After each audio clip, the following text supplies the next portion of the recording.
Thank you so much for teaching. My pleasure.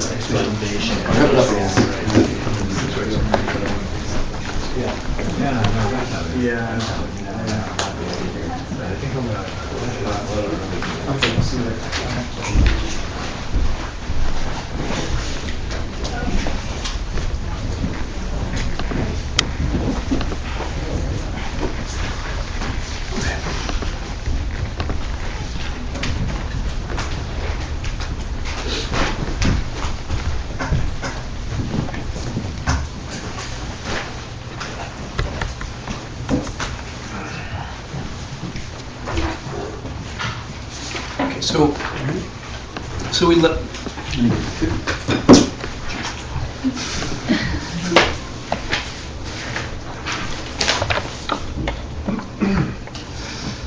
So we left with the idea that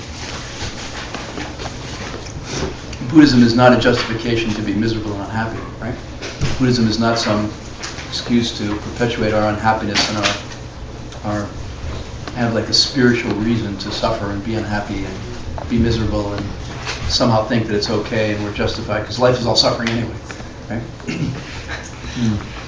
So, the Buddha fields are not these places where beings just have learned to tolerate everything perfectly, right?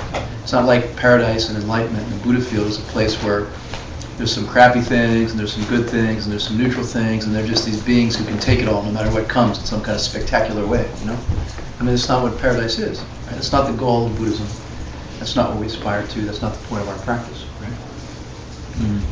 The goal is to reach a place of bliss where we're in that state continuously, forever. And, we have to know how to make it happen and to perpetuate it. And, that's not stupid desire. That's intelligent liking, intelligent desire, and that's what we're after. So, part of that path is understanding that intelligent liking, intelligent disliking is understanding that whether someone appears to us as a friend or whether someone appears to us as an enemy, it's coming from our past karma, right? So whether something unpleasant is coming at us or something unpleasant is coming at us or something pleasant is coming at us, what we're putting out is the same, which is goodness, right? Or at least being neutral. So it doesn't matter what past karma is ripening upon us, we're still behaving in an appropriate, virtuous, or at least restrained fashion, depending on our capacity, right? So anyway, Master Shantideva gives. I have to say one other thing about antidote. When they talk about the antidote, they're talking about understanding everything more thoroughly because of understanding emptiness. So, Master Shantideva is saying that these three poisons of the disease, we have to overcome the mental afflictions by applying the antidote, which is seeing emptiness directly and understanding emptiness. That's the antidote to the three poisons, which is administered, by the Buddha in his teachings on emptiness. So, and that's how we cure ourselves. And it all hinges on understanding that the object is empty, and engaging in the perfection of giving and the rest, rather than the ordinary giving and the rest. Right? So, Master Shantideva gives three reasons why we should purify ourselves. Remember, he's talking about karmic purification. He's just talking about the antidote force among the four forces. We have the four forces. One of them is applying an antidote or a make-up activity, which is what he's been talking about, emptiness being the main antidote because it cures the illness of the three poisons, right? So Master Shantideva there goes on, well, why should we even bother to use the four forces, right? Why should we bother to purify ourselves? Why should we bother to use the four forces at all, right? Please say Lendre, Ki, Namye La, Mikepa. So, Le means karma, Dre means consequences, actions and their consequences, the laws of karma. Namye means all the details, all the different divisions of karma, all the different details about karma. And Lamikepa means don't understand. We're not very well versed in it. We don't understand it very well. So that's one of the reasons Master Shantideva gives, one of the three reasons Master Shantideva gives why we really need to do karmic purification. This goes back to your point at the beginning of the evening, Bruce, which is that we just don't understand very well. We don't understand what's right, and we don't understand what's wrong very well. Like, we don't understand the consequences of each tiny thought we have. I have a fleeting thought. What's the karma consequence? I have no idea. Was it good? Was it bad? Sometimes I don't even know. So Master Shantideva is saying, like, look, only an enlightened being can understand karma, really. It's called Shinto Kokyu, which is something, it's a very hidden reality, very hidden level of reality. It's actually one step above emptiness in its level of hiddenness, if you would say. It's one level higher than emptiness in terms of perceiving. Only an enlightened being can perceive all the laws of karma. So Master Shantideva is saying, look, we're not capable in our current condition of understanding the laws of karma. So purification is important because of that fact. We don't even know what we're doing right, what we're doing wrong often. So we need to be doing some kind of purification because of that. And then the second reason that he gives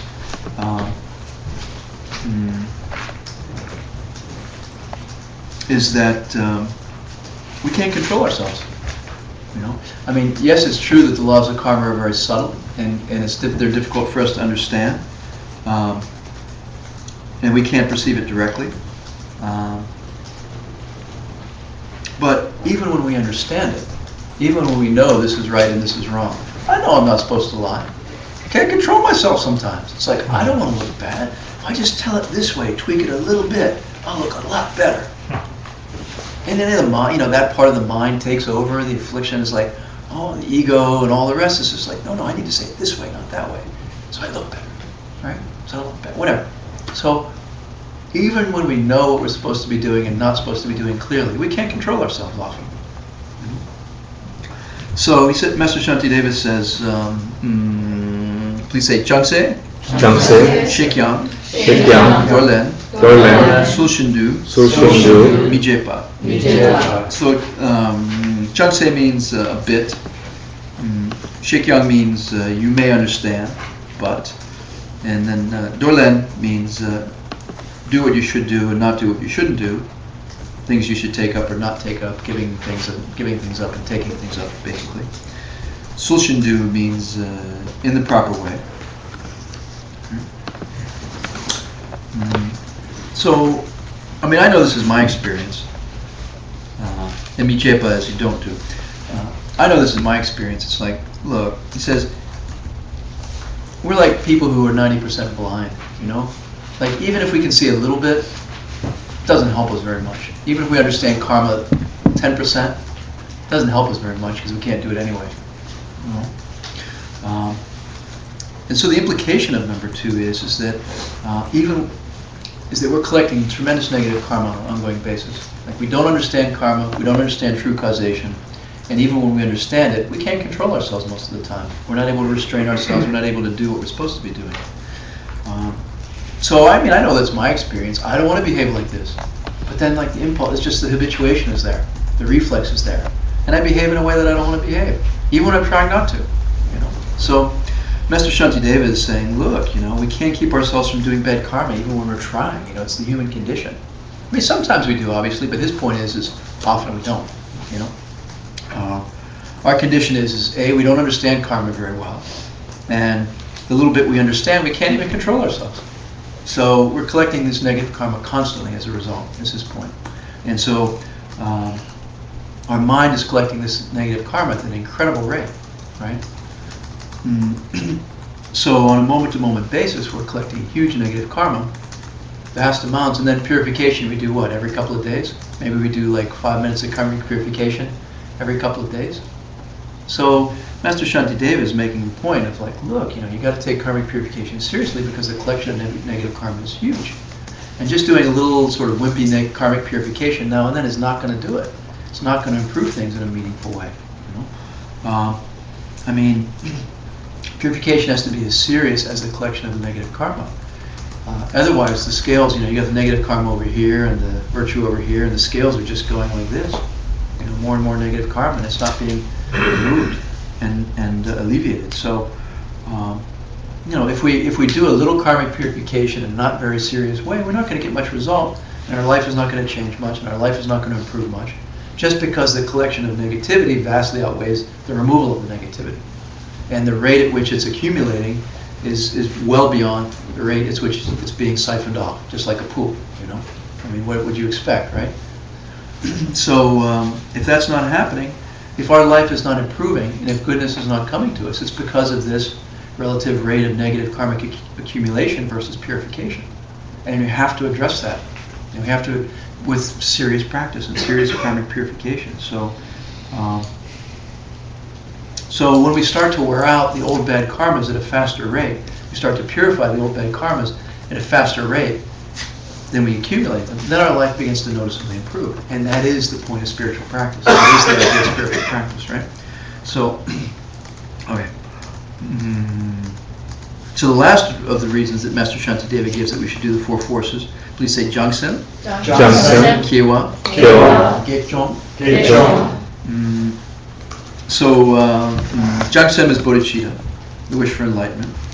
Kiewa is to develop. You're able to develop it. Gek is an obstacle, and Jong is to remove. So the most important reason that he gives is that it's supposed to clear away obstacles to achieving true bodhicitta. Right? Like if we want to develop true bodhicitta, we have to remove the negativity in our minds and our hearts. Right? So the holy grail of our practice and of our class is to be able to love other people as much as we love ourselves, right? I mean, look, I mean, for years I've heard bodhicitta, bodhicitta, bodhicitta, but I'm still like, you stay over there, your suffering's over there, I don't want your suffering to encroach on my life, please. Don't inconvenience me too much, don't make me too uncomfortable, I don't want to see too much yucky stuff or have too much disruption in my life, thank you very much. I'll take just a little measured dose here and there when I'm ready for it, okay? The way that I can control and choose to my liking. Well, that's not really bodhicitta, but hopefully we're trying to develop it, And Master Shantideva's point is that you won't be able to develop it, true bodhicitta. You won't be able to really break down those barriers between me and the suffering people around me without doing sufficient karmic purification. I'm always going to feel like I don't want the suffering of others. I don't want to truly deal with the suffering of others. I don't want to truly feel the suffering of others. Because it's are you crazy? I want to feel like 1 million people being murdered every day? Are you crazy? Why would I want to feel that? Why would I want to relate to that? And, as an ordinary human being. Yeah. So let's not ask the question rhetorically. Okay. Why do I want to feel 1 million people being murdered every day? Yeah. Because I can't do anything about it. Well, all I can do is feel it. That's a damn good reason to keep it at bay. Isn't that the heart of bodhicitta? Or not bodhicitta? Or the absence of bodhicitta? Well, that is the self-advertising of bodhicitta. No, and I don't say that in a flip way because, I have it, right? I mean, why would I want to feel the suffering of 1 million people, right? And it's the heart of the matter. And again, where is it coming from?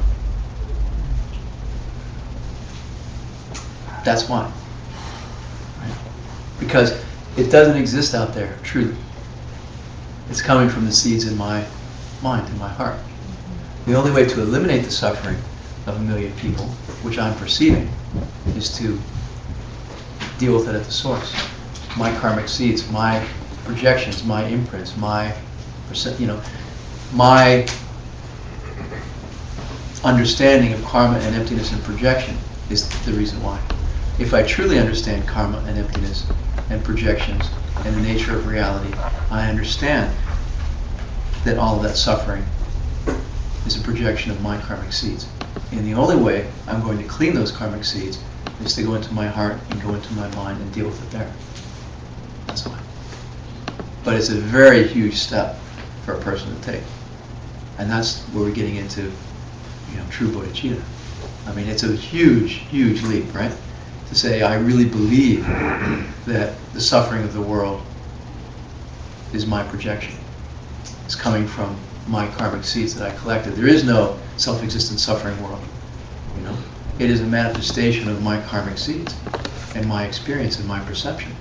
If one truly believes that, then one is willing to go into one's heart and one's karmic pockets, one's mind stream, right? And experience it there and deal with it there and work with it at that level, you know. And so this is what, you know, one my holy teacher was telling me a couple of days ago was, you know, you have to go in there and you have to deal with it at that level. Otherwise, how can you possibly get bodhicitta? You know, if there's always this sense of, look, just keep it all out there, please. That's just saying it's all self-existent. You know, so at some point, somewhere along the way, you know, there's this thing that can happen. So it's big, you know, it's big. And so anyway, Master Shantideva is saying it cannot happen until we have cleaned ourselves sufficiently, purified the negative karma sufficiently, right? And through the four forces. So, excuse me, John. Yeah. I just feel like you were in the last 5 minutes or so alluding to something. Could you elaborate a little? I thought it was pretty direct, Not rather than exactly. alluding. I don't know. Like what? No, you weren't. Because you were alluding to something. You were Like saying what? it's a very big step. Yeah. What are you referring to exactly? Like, what is that very big step? What does that look like? Well, for me Because personally, we all walk around yeah. and we say Well- this and we say that. I'm just referring to people in general. Yeah. I mean, I can't speak for people in general, but for me personally, it's like, am I willing to sit on the cushion and try to really get in touch with, you know, the suffering of everyone who's experiencing XYZ suffering, you know, in my heart, and like deal with it in a very real, heart, mind, visceral way. Because if one's not willing to really get in there and be in it, essentially, how is one going to deal with it? You know what I mean? So that's all. And it's kind of a digression. It's not even in the class, but you know, as long as we're talking about it. Well, yeah. If you guys don't mind to stay, I'm fine. We've got 2 minutes, To but Bruce's I'll keep point, going. what's the point of doing that? Well, there's several points. One would be to develop a strong compassion in yourself, so you'd be motivated. And I think also like this idea that everything's empty, therefore it only exists as a projection of your own heart, is kind of odd, because it seems to me that that's a sort of cop-out. So I'd like to hear someone talk about that. I mean, like, how can you say it's just a projection of your own mind, that the suffering of others? For me, at my level, I still don't, I mean, I can hear the words and I can intellectually understand what you're saying, but I still don't feel it's truly compassion if you believe it's only something you're projecting from your own karmic experience. Do you mind if I eat a cookie? I hope I'm not being rude. Yeah. So, So long as you don't have a hot date. It's just a cookie. so it's not, you have to take out the just. See, whenever anyone says it's just a projection, that, Exclusively, it's not coming from its own side. yeah. So it's not possible to perceive something without collecting the causes. It's just not. It's not possible to perceive anything without collecting the causes, right? I mean, in Buddhism, right? One cannot have a perception of anything if one has not collected the karma. Everything is a perceptual event, right? So, if one wants to perceive someone treating one nicely, one treats others nicely, right? If one wants to perceive love in one's heart, one's loving to others, right? Master Shantideva is saying, look, if we want to experience a true connection with every sentient being, you know, if we want to experience a true love and caring and compassion for every sentient being, you will not be able to do it unless you collect the causes, like anything. And these are the causes. So if we don't do these things, we will not be able to have the projection, the perception, the valid experience of feeling connected to everybody and feeling love for everybody as much as we feel love for ourselves. You see? So what you say is exactly true. I don't have that experience. It's not my world. It's not my reality. Because I haven't collected the causes yet. You know? My reality and my experience is, you walk outside and you go, God, you know, damn sirens are so loud, and garbage on the sidewalk smells, and whatever, you know, I mean, whatever perception is. So that's what this training is. This training is holy practice and holy teaching that says, look, if you want to get these perceptions, if you want to experience these things, if you want to have these valid perceptions of feeling love for everyone you walk by in the street and feeling love from everyone you walk by in the street, this is what you must do to collect the causes that will ripen into that result. And if you don't collect these causes, you won't have that result. Does that make sense? I don't know if I answered your question. No. What was your, so go ahead. I don't even know my question, so I think Okay, it's I'm like, fine. Well, let me reword that. Okay. Maybe this is what you're getting at. I'm Yeah. not sure if this is what you're getting at, but I think it's relevant nonetheless to the conversation, which is, let's say we do get to that state and we feel this compassion for everyone, and then we recognize that there is suffering in the world, as the Buddha recognized, and then we feel really in our hearts this true compassion for them, this bodhicitta. So then we feel their suffering. And then when we feel their suffering, aren't we also essentially suffering as well, as part of our compassion for all these other people? So then we're still suffering. In fact, it's suffering all the worse. Right?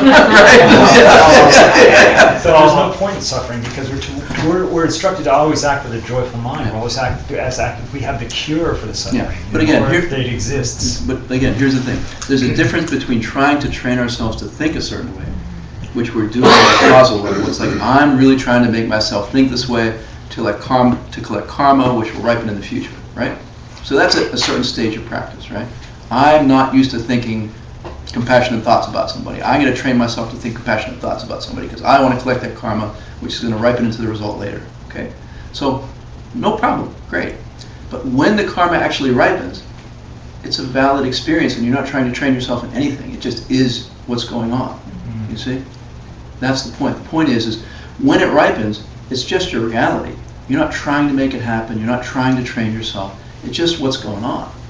Okay. So, but to your point, Martin, which is, aren't we just increasing our suffering, right? It's very interesting, I mean, I haven't experienced true bodhicitta, but I know for me, it's felt like a burden. The notion of taking on everyone's suffering has felt like a burden, right? Like, why would I want to increase my suffering a millionfold, right? Exactly. But as Geshe Michael talks about it, and he's talked about experiencing bodhicitta directly, he's talked about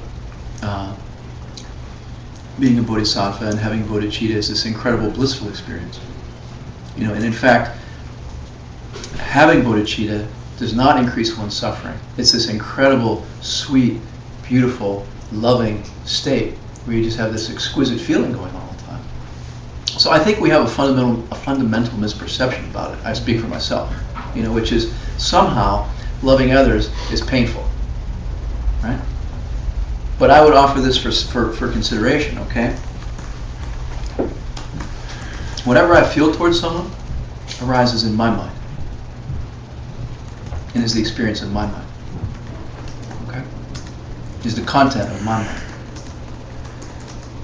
all right? So if I'm walking down the street feeling love for everybody, that means love is arising in my mind constantly and continuously. So that's not suffering, you see? Yeah. I was just, I don't know if it will make a difference, and I guess you should decide, but the story that Winston shared about with his daughter, Please. I think that was, Yeah, I please. think you should share it. Don't. But I think that was really that for me made things very clear. I'm not sure I remember all the details. Please. Go ahead. Okay, but you're gonna have to help. Okay. Winston was talking about a story when he was in Arizona at the Lama house when he was up there with his kids, and his daughter had fallen and scraped her knee and had this big gash, and she was bleeding, and the sight of the blood really scared her, and so she was just really scared and overwhelmed and in fear. And he was saying that for him, just even in a very human experience, at that very moment, he realized he completely understood the fear his daughter had, and he has so much compassion and love because it's his daughter. But he also realized he had foresight, right, as a parent, to know that it's going to be okay. Like, he knew the future in that very moment, that she's going to heal, it'll be fine. It's not, But he was just and so he was explaining that moment, and I just thought, to me, it was like a smaller, bite-sized version of what the Buddha must feel with us, and also just kind of a sliver of what bodhicitta must feel like. I think you're not saying that you don't understand people's suffering, but you just have a better foresight of what that really means in the big picture of things, in the grand scheme of things. Is that kind of, Sure, you know, sure. I think that was really helpful to see it that way at least. And The thing that that's really important to understand is whatever we're experiencing in someone else is coming up in our mind. You know, our mind is the thing that's experiencing it. So if I feel angry at someone, it's arisen in my mind, and the anger is in my mind. And my mind is filled with anger, and my mind is experiencing anger, you know, while I'm interacting that way with that person. That is the content of my experience, that is the content of my reality, that is the content of my mind. That's all. It's very simple, really, in a way. And similarly, if I feel love and compassion, that is the content of my mind and my experience in my world at that moment. It's very straightforward in a way, you know? Yeah.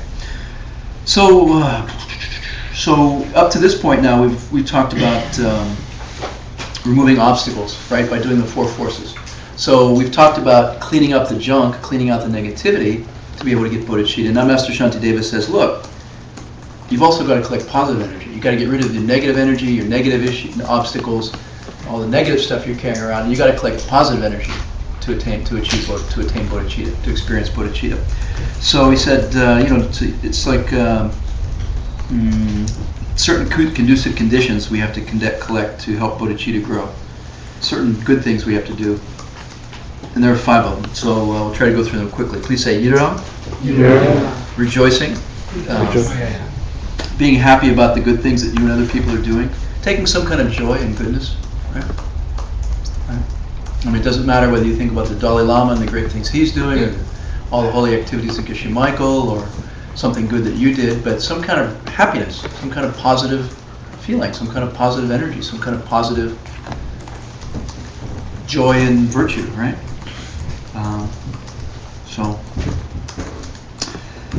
Master Shantideva breaks it down into 3 levels of rejoicing. Being happy about the good things that you or other people are doing to get to a higher realm, like being a human again. Mostly avoiding the 10 non-virtues. It's the first level of rejoicing. Secondly, things that you rejoice about, things that you're doing or other people are doing to achieve nirvana, to get to that level. And that mainly involves doing things to permanently remove mental afflictions, and especially seeing emptiness. And then,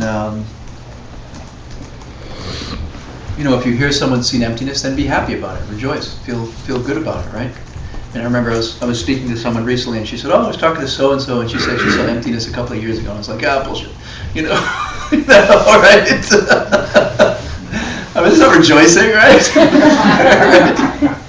Right? I mean, where's the be happy, right? So, be happy what you do, be happy about what other people do. All the scriptures say you get 10%. If you rejoice in any virtue anywhere that anyone has done, you're collecting tremendous virtue yourself. You're increasing your own positive energy. So, if you're happy about the Dalai Lama, that's great. What's the opposite of rejoicing? Being jealous, right? Being unhappy when people get good things. Some kind of disappointment, like, they saw emptiness. They couldn't have done it if I didn't do it, or whatever, right? So, it's defined as getting upset or angry that someone else has gotten something good or something nice, whether it's a piece of cake, up to seeing emptiness or nirvana or Buddha, right? And the scriptures say, how disgraceful is it, that a bodhisattva would have the emotion of jealousy when they claim that they're working for the happiness of every living being. How disgraceful that we feel the emotion of jealousy when you're walking around saying you care about everyone being happy and you're trying to make everyone happy, and then someone's happy and you're like, humbug, whatever it might be, right? I mean, it just doesn't make any sense at all. You can't even like that. So we have to be careful, especially at Dharma groups. It's very easy for things to be ruined in Dharma groups by people being jealous and competitive, and I don't think it's so much an issue here. But we have to admit it, we have to recognize it, we have to work on it, we have to fight it. And you fight jealousy and this kind of small-mindedness by rejoicing in goodness that everyone's doing everywhere. Anytime we see any goodness anywhere that anyone's doing, to feel happy about it. Whether it's someone helping a stray animal, or the sign for Haiti in the store window, or I mean, it's very typical for us to walk around going like, oh, they're probably not helping very much, or oh, that doesn't, from my mind anyway, it's very typical for my mind to go negative and just be like, bah humbug, rather than be going like, how fantastic, how great, how wonderful. Like, I'm not trained to walk around going like, how fantastic, how great, how wonderful. I don't do that very long, but that would be rejoicing, right? That would be what he's talking about here. Collecting positive energy to get bodhicitta, some, positive energy within oneself. Okay. Please say kulwa. Kulwa. Oh, I didn't give you the third one. Sorry. The third level of rejoicing is being happy about things you or others have done to become fully enlightened. Which is basically gaining the ability to emanate in any form, to any planet, any being, anywhere in existence, right? Instantaneously. So, to feel happy that it would be possible for a being anyone to attain a state where they can help all beings everywhere. Okay. Kulwa is asking holy beings to teach the Dharma, requesting that they teach. And typically Buddhist teachers aren't supposed to teach unless they're specifically asked. So the first two times that they're asked, you're supposed to say, "Oh, I don't really know anything," and then if the person asks the third time sincerely, then they're allowed to teach. And doing a mandala before class is a representation of asking 3 times. It's a symbol of asking 3 times. So, but teachers normally aren't allowed to teach unless asked. So there's a famous example of one of the Buddhist students didn't ask him to teach, and they said it's one of the causes for his passing into parinirvana. He used to go to Ken Rinpoche and say, well, we don't really know how to ask you to teach properly, and don't really even know what you should be teaching us, so could you just teach us what we need to know, and please teach? Didn't even have the insight and understanding to ask properly. But in any case, you have to ask in the right way, especially as one goes higher and higher in the teachings. It's extremely important to ask in the correct way, and the proper way with the right motivation and the right behavior. And according to Master Shantideva, it's not possible to get bodhicitta if we don't learn this step properly, to request Dharma in a sweet way. And it's not just asking somebody with robes or sitting in front of a class. It's, it could be at work. There are enlightened beings all around potentially emanating. I remember the first 3 retreat, Lama Christie instructed me, you got to go take yoga classes and make sure you see the teacher as holy and a holy enlightened being, and then you'll learn so much more. And it's like that, if we're keeping our eyes and ears open everywhere we go, to everyone around us, thinking, is this some special holy being who's emanating to teach me something? With that kind of attitude and that kind of mindset, then we get profound instruction and profound insight.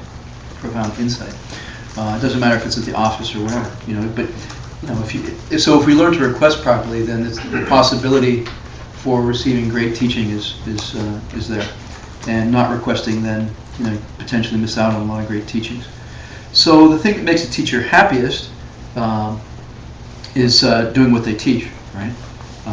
And again, the point of Buddhism is to be happy. So if a teacher sees the students being unhappy in their life, making other people unhappy, it's a sign of not practicing. It's a sign of not implementing and putting it into practice. And so then there's not a lot of use in them teaching higher things and additional things, because it's what do they say, pearls before swine or something like that. I don't know. Wrong. Probably shouldn't say that.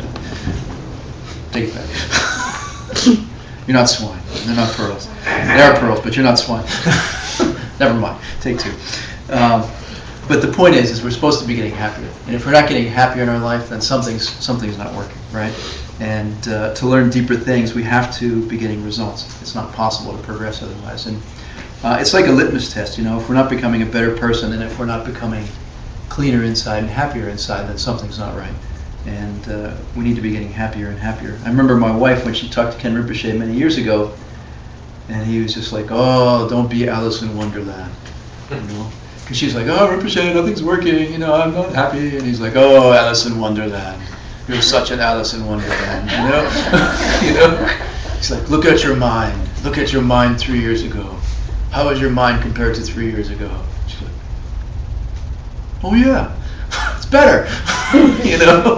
So like that, It's not. It's like the typical graph of the line going up. It's not a straight line going up.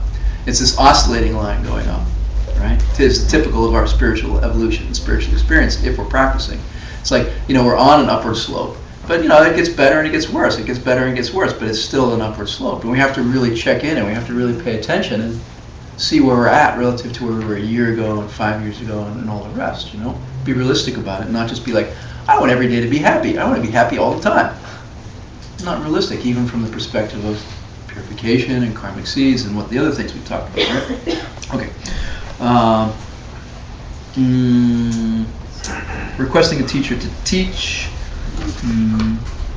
We just did that, didn't we? Requesting a teacher to stay. Sondev is requesting teachers to stay. Did that one too. Did we? Asking teachers to stay. No.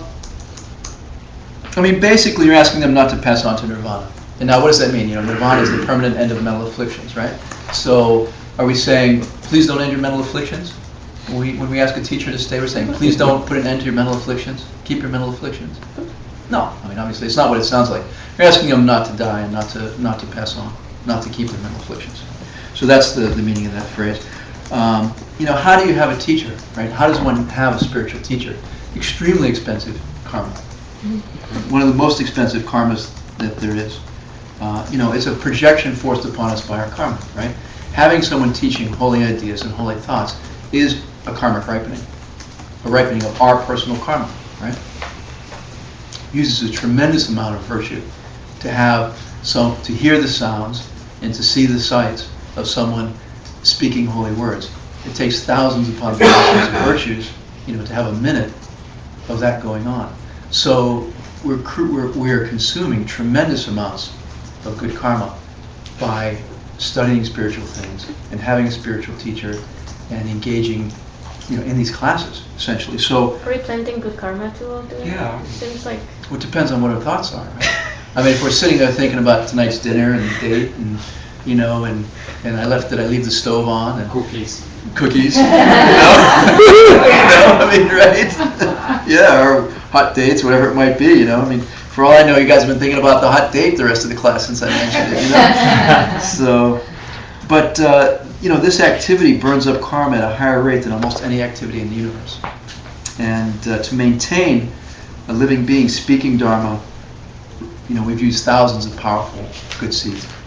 And trying to keep a Dharma teacher in front of us is extremely difficult. It's an extremely slippery thing. Karmically very slippery, karmically very difficult.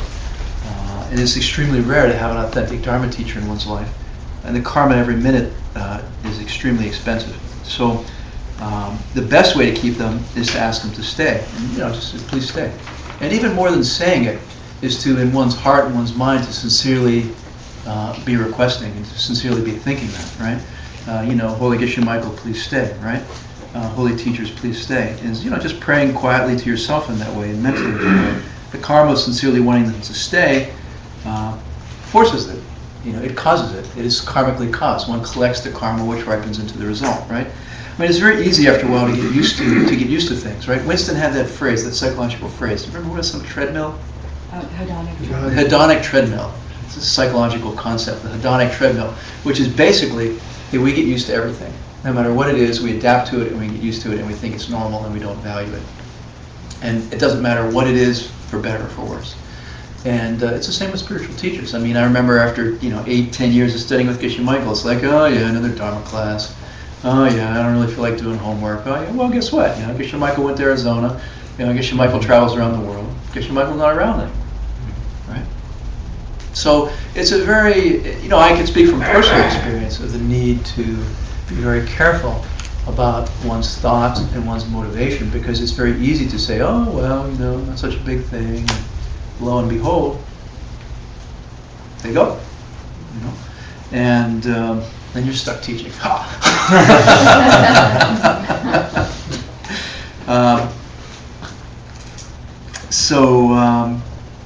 The other thing to be aware of is if, praying sincerely and thinking sincerely in one's mind and heart, I want my holy teachers to be near me and to be teaching me.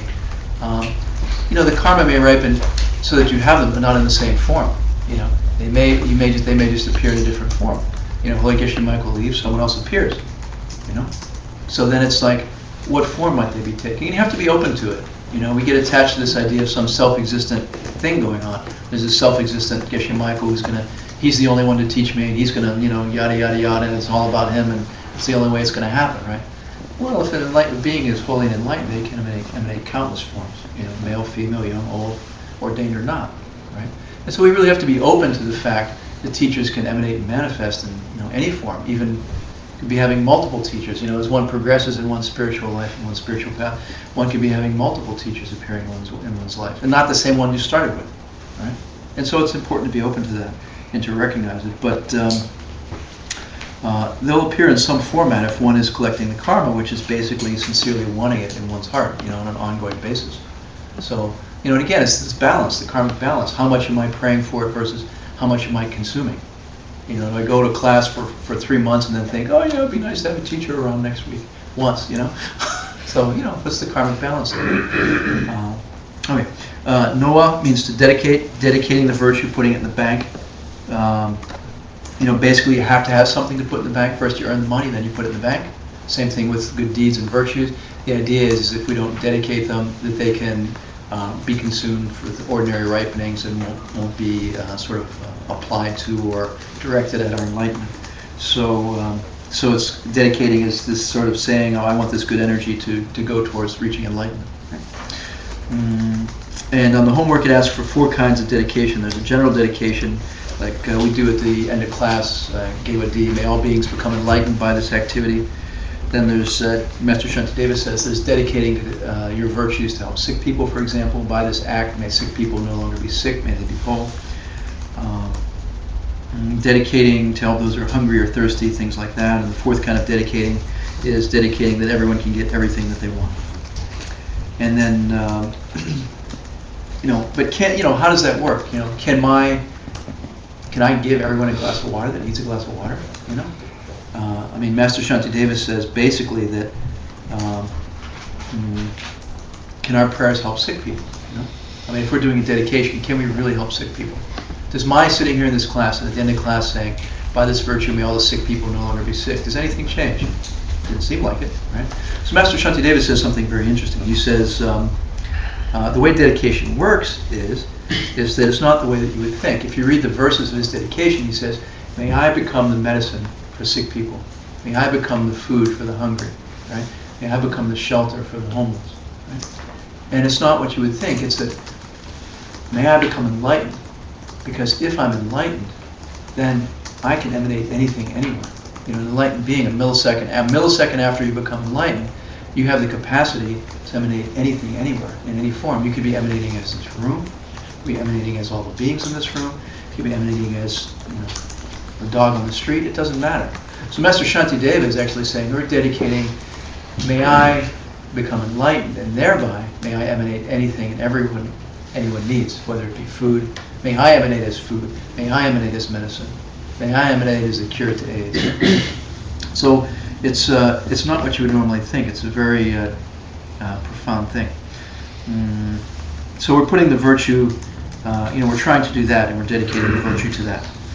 And then finally, Tongsem means, please say Tongsem. Tongsem. Means generosity, or some kind of willingness, or surrender, some kind of feeling of total willingness to do anything and everything for other people, to give it all for other people. And again, it's very hard. Take everything I have. It's okay. It's hard to feel that, right? But it's that kind of willingness to say, my body, anything I own, any goodness that I do, some state of mind, right? It's even before the perfection of giving. See, it's a preliminary to the perfection of giving. It's supposed to be a warm up for that. Some kind of preliminary where we have this sweet thought of surrender. So when Master Shantideva says, that's the final preliminary to actually getting bodhicitta. You have to be able to have all 5 of these things to get the wish for enlightenment. You have to have all 5 of these practices for collecting positive energy, which is rejoicing, asking holy beings to teach, asking teachers to stay, dedicating your good energy, and having this attitude of surrender and generosity. And I propose to you that attitude is related to what we were talking before about the seeds in one's heart and everything, being one's own projection and manifestation. it tying in that route. So you have to think about it. It's my idea. We tend to, personally, I think we tend to discount these things. You know, we sit here and we go through class. I mean, I know I've done it for years. We go through class and just say, oh yeah, that was nice. You know, okay, that's another list I got. I got 5 of those and 10 of those and 8 of those and 6 of those, right? And you know, after so many years, you know, you lose count, right? How many lists we've got of how many different things. But there's some kind of feeling of like, this isn't the real point. The real point is to meditate and get a realization or something. You know, the real point is some profound, deep thing, some high thing.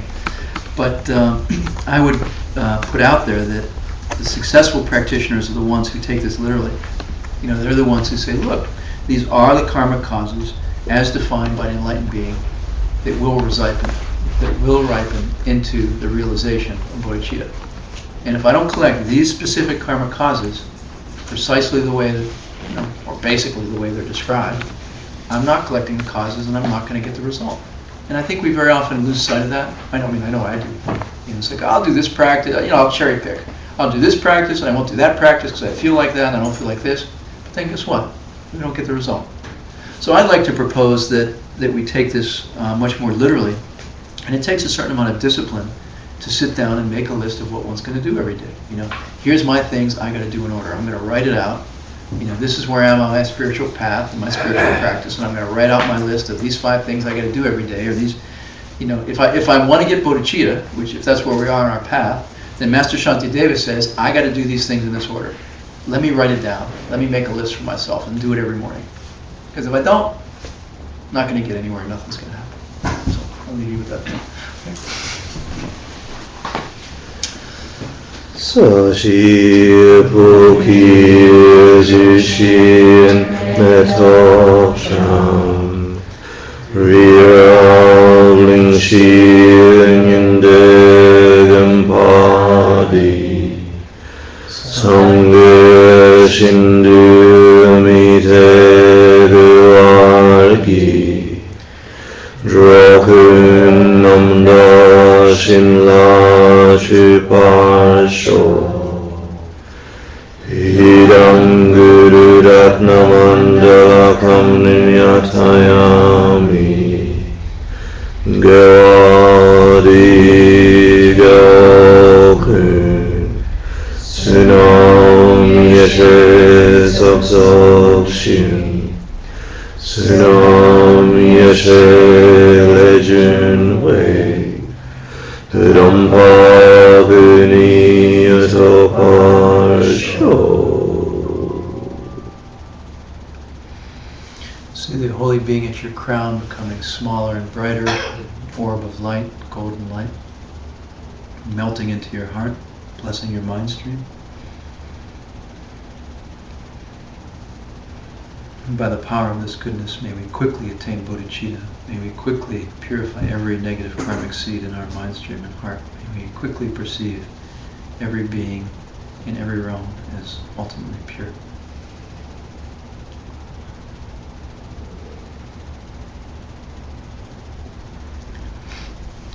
Thank you for teaching. Please teach. Yes, thank you.